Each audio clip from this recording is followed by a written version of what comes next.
नमस्कार. लग्न हे कोणत्याही कंडिशन्सवर कधीही टिकत नाही आणि लग्न जमवताना देखील कुठल्याही कंडिशन्स या अशा कधीही नसतात आणि कोर्टाच्या नजरेमध्ये तर त्या कधीही व्हॅलिड नसतात. कालच मी एका महिलेला भेटले आणि तिच्या लग्नाला 6 वर्ष झाली होती. तिला 3.5 वर्षाचं मूल आहे. नवऱ्याने 1.5 वर्ष झाले डायव्होर्सची केस टाकलेली आहे आणि त्याचं असं म्हणणं आहे की माझ्या काही कंडिशन्स आहेत, त्या कंडिशन्स जर पूर्ण झाल्या नाहीत तर मी ही डिवोर्सची केस मागे घेणार नाही. कारण बायकोला डिवोर्स द्यायचा नाही आहे, लग्न टिकवण्याचा तिचा पूर्णतः प्रयत्न आहे. कंडिशन्स जेव्हा मी ऐकल्या तेव्हा मला खरोखर हसू आलं. आणि IT क्षेत्रामध्ये जो नवरा काम करतो, ज्याला 2 लाख रुपये पगार आहे, त्या व्यक्तीची बुद्धिमत्ता ही अशी कशी असू शकते ह्याच्यावर मला प्रश्न आला. की त्याची कंडिशन्स अशा होत्या की नंबर 1, तुला जर तुझ्या आईबाबांना भेटायचं असेल, म्हणजे नवरा असं बायकोला म्हणतो आहे की तुला जर तुझ्या आईबाबांना भेटायचं असेल तर ते 2 तासाच्या वरती तू भेटायचं नाहीस. दुसरी गोष्ट म्हणजे त्यांची जी 3.5 वर्षाची नात आहे आजी आजोबांची, त्यांना जर घेऊन जायचं असेल आजी आजोबांकडे तर मला एका कागदपत्रांवर तसं लेखी स्वरूपात तू लिहून माझी परमिशन आणि सही घेऊनच त्या नातवंडाला त्यांनी भेटावं. तुला जर माहेरी राहायला जायचं असेल 2 तासाच्या वरती तर माझा जर विरोध असेल तर तू जाऊ शकत नाहीस. त्यामुळे अशा प्रकारच्या कंडिशन्स कोर्टामध्ये अजिबात लागू नसतात. हे होऊच शकत नाही. समजलं का?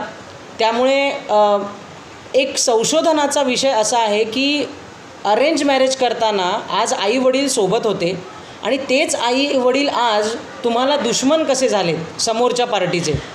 म्हणजे हा खरंच संशोधनाचा विषय आहे आज की अचानकपणे असं काय होतं की तुमचे सासू सासरे हे एकदम तुमचे दुश्मन बनतात. म्हणजे मी असं म्हणत नाही आहे की फॅमिलीजमध्ये क्लॅशेस नसतील किंवा आईवडिलांचा इंटरफिअरन्स देखील असू शकतो, पण गोष्टी ह्या बोलून सॉर्ट आऊट होऊ शकतात. त्याच्याकरता तुम्ही तुमच्या पार्टनरला हॅरॅस करू शकत नाहीत. माझ्या त्या क्लायंटने ती एकटी होती घरामध्ये, भांडण झालं होतं खूप मोठं, नवऱ्याच्या बाजूचे 7-8 लोक आले होते. तर त्या प्रेशरमध्ये त्या बायकोने म्हणजे माझ्या क्लायंटने सही करून टाकली त्या कागदावर. पण अर्थात त्या कागदाला काहीही किंमत नाही कोर्टाच्या लेखी आणि अशा कंडिशन्सवर कोणतंही लग्न टिकत नाही.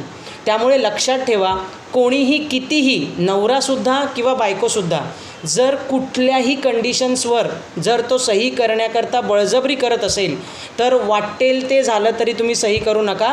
डायरेक्टली पोलिसांना तुम्ही बोलवू शकता, पोलिसांची मदत घेऊ शकता आणि कोर्टामध्ये जर तुमची केस दाखल असेल तर कोर्टाला जजसमोर हे सांगू शकता की माझ्यासोबत अशी बळजबरी होत आहे.